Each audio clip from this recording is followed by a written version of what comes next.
Well, I don't know those who believe me, who don't believe me, but this is where we are. Remember, for the past 4 years, we're getting this information from Table Nash. Table Nash was in the administration in Yaoundé just 4 years ago. And for the first past 4 years that they have not been in the administration, he has been on our news items every day because of his tweets. And I've cautioned here many times that these diplomats see further than we do. They may say what you don't like. It is simply sometimes because you don't understand. And I had warned our own brothers and sisters who have taken on Tibunash at the soul of criticism, cursing him, doing whatever thing he did. I was alone. In fact, people even insulted me for taking that position. But this is Tibunash telling us what we did not know, True. telling us where the chips lie. True. Who of us knew Marco Rubio or their positions? We did not know. Yeah. Who of us knew the intentions of this senator man being appointed? Zerdin. We did not know. But he has given us the pointer. So these are the people who matter. I know their opinion in Mm. this your issue. They are going to the White House now as senior officials. You have good partners there. Who is telling us this? Nash, the man that we have vilified so many times on this very TV. The person whose opinion sometimes I sought to defend and I was insulted. But there he is anyway. He has given us people who never knew. If he didn't say that, we'll never know those are our allies because we don't know their feelings. True. But they are coming to the White House. He has told us those are the guys. He knows them personally. He knows their stance. And they're coming to the White House as senior officials. That has to do with our cause. So he's advising us that those are the people who will help you. But he asks a question. He's urging unity. Let us go meet these people with the unity of our claim. It does not mean that we must go and catch Choayaba, catch Anu to come and join us in that team. Unity in this own approach is not that you must go and catch all those people. You are giving the example. He said in Yaoundé. See, if you sit in an office and three, four groups come to tell you the same thing about something, giving different opinions, sometimes you don't want to receive them anymore because you don't know what you want to say. He has said that publicly here. So anyway, he's not going to do it for us. He has just given us the pointers. Those are the people coming to the administration who are very, very sympathetic to your cause. And in his tweets, he ends up, Southern Cameroon will get what they want because Yaoundé has refused to listen to advice. That is all in his tweets. 3 or 4 months ago, he said Southern Cameroon, call Ambazonians, will get what it wants before the elections. So that was the right time some of us tried to see something positive in what he was saying. But whatever is the case, the important thing is that that is a highly placed former diplomat. He's a Republican. He knows the policies of the Republicans. He's now outside there. He has been an insider. He knows the individual Republicans by name, by their office. They eat together. So can we get something out of this? I think we can and we should. For those who are concerned, those who are leading this cause in Congress, at the level of the political setting in Washington D.C. As the professor said, to make our voices heard in Washington D.C. You go to Washington D.C. You're going to the White House. These are people through who you can pass to get your voices heard. Washington D.C. is not going to sit in an office and drink beer. These are the people who matter. He has told us. Go there, strategize well, go there with a good message. According to him, you will have your get the independence. It's just a question of time. So I think we're coming down to the truth. We're so lucky that our revolution has gone so fast. Within 8 years, we've learned so much. And these are living people. People know she's not a dead man. He's still going down the street there.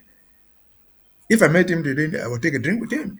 And so that is how it is. I think we should be very, very thankful that we have this sort of people still there. If left to some of us, Tibuna will not be saying anything anymore about Ambazonia. He would just have kept quiet. because we have insulted him or called him a traitor, or whatever thing, whatever name we gave him. But he has persisted, he's still there, and is giving all this crucial information. Can he be right? I think he's right. If you respect him, that's my view. If you don't want to do it, so be it. It's just an opinion. But he's not just giving you an opinion, he's giving you facts. But my support for him, for his approach, is an opinion. Because he has said, let me recall this. He said that if you want to depend only on 1608, he said, it's not. I will call it over the phone for I will call it over this program for days and weeks.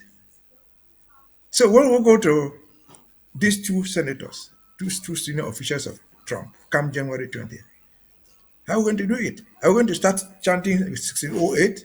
Or how are we going to do it? Those who are going to meet him or meet them, you have to strategize. It's a question of priority. Where do you start from and where do you end? That's all what it is. And I thought that's what we were saying. If you go to every office and say, oh, result 1608, who in Washington DC doesn't know that? Who in Washington, London politicians who were there were in the United Nations doesn't they know that? So start with what is important. These are people who are sympathetic to your cause. And we'll get what we want. In his own words, we can say, thank God that we still have him there. Thank God that he's able to give us these guidelines. It is for us to capitalize on them. Over to you. Yeah, speaking of our optimism about this report, how might Thibault Naji's support for Ambazonian justice influence the United States foreign policy towards the Southern Cameroons, particularly if more figures in the United States government share his stance? No, the only thing Thibault Nash, like any other senior diplomat in Washington, D.C., is to give us this guy like he's prohibited by law. Right. He cannot even work for us. He cannot go, he cannot become a lobbyist. But he's chatting like you and me, giving you vital information. It is left for you to capitalize on it. If we decide to go and see him, you can see him. And you talk like me and you are talking here. But by law, he cannot work for us until he spends a number of years out of service. He's retired officially from the State Department. Okay. Someone can still come to come and work there. But because he is a former member, he knows these people, he can give us these guidelines. If we want to approach him, we can approach him privately. And say, for example, say, well, now you know Rubio very, very well.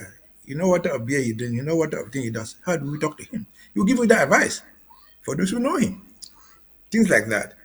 So However, that's the role he can play, which is why you don't see any other diplomat in active service on social media, tweeting, things like that, because they are not allowed to do it. Over very to you. true.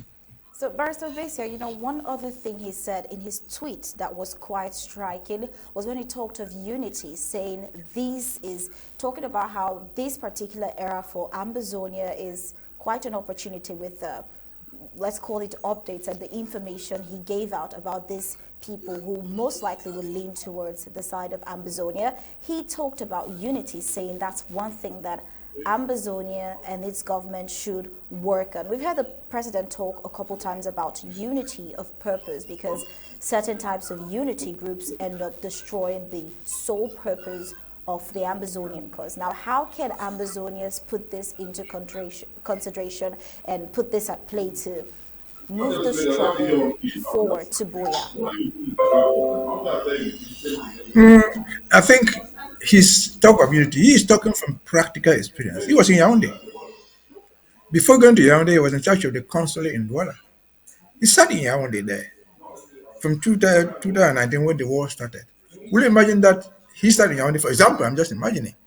And who is sending a delegation there? Okay, go and see the ambassador. He's receiving a delegation to say something. Another delegation is coming from the IGK, from Kondengi, to say, well, let us support, for example, Canada. Another delegation is coming from AGOFC. Another one is coming from Akwanga, ADF, what you call it. That's what you call his own group. So this man was speaking from practical experience. It was not imagination. He sat in that office in Yaoundé, where most of these things were happening. Where I guess they were our own people who came to the embassy so many times with different groups. If, for example, the Sisiku delegation came there, and then he, somebody said, I said, no, I just received Sako delegation on this issue. What would you say? You say don't regard anything of Sako because we don't recognize him, for example. Things like that. So, what will you do? I think that's the practical thing he's talking about because he has lived it. So that advice is not misconceived. If we don't want to take it, so be it. But he's just advising us that if we can have this unity of presentation, that would be a good idea. But Sako could go there, the government can go there, IGK can go there. If they are saying the same message, that will be reinforcing. It only goes back, for example, we will go there. I just give the example of Canada talks. I will say, you, these people are calling Canada talks to destroy the Swiss-led initiative. We want you, Mr. Ambassador, to use your position and cause the American people not to support this thing called Canada. And then we leave. I'm just trying to illustrate. IGK comes in and say, look, Canada talks is the best. We want to go there. So what will you do as an ambassador? What are you going to recommend to your to your government in Washington D.C.? So this is if they were going there and delivering the same message, that would be understandable. That would be understandable. So if you don't want to go, if you want to be going in a factional way, they should be able to refine the message and go with the same message. Because if you come there 10 times and repeat the same message, it sinks. 20 people have come in and said the same thing. But when you go in and say different things, to solve the same problem that he knows. They have lived there. He knows people are dying. They have seen dead people in Bamenda and Boya. They have seen it. They are anxious to find a solution, not so much because they love it, but because they also have an interest in peace in that country, because they have their own interest. And then you are coming in with these things. The ambassadors, the officials are human beings. What will you do yourself if you were once sitting there? So that's just an advice he's giving us. I've always said, if he gives us an advice, let us exploit it, how best to use it. If we don't like it, so be it. But we should not criticize him for giving that advice. That's just my point. Over to you.